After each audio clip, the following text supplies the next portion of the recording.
Magandang umaga po. Narito po ako sa Barangay Alupay, lalawigan ng Quezon, sa Sitio Balimbing, sa isang palaisdaan.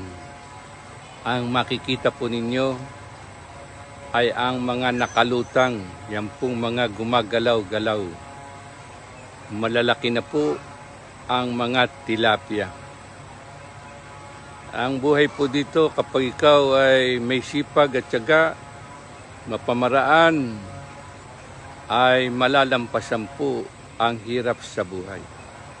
Tiyaga, sipag, determinasyon sa isang gawain, ang lupa o bahagi ng lupa na inaakala mong walang pakinabang kapag iyong kinultiba at sinamahan ng sipag, makakaraos po tayo sa hirap ng buhay.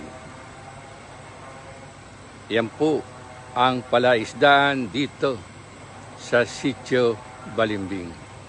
Sipag at tiyaga po, mapamaraan, malalampasan ang hirap sa buhay. Salamat po sa umagang ito.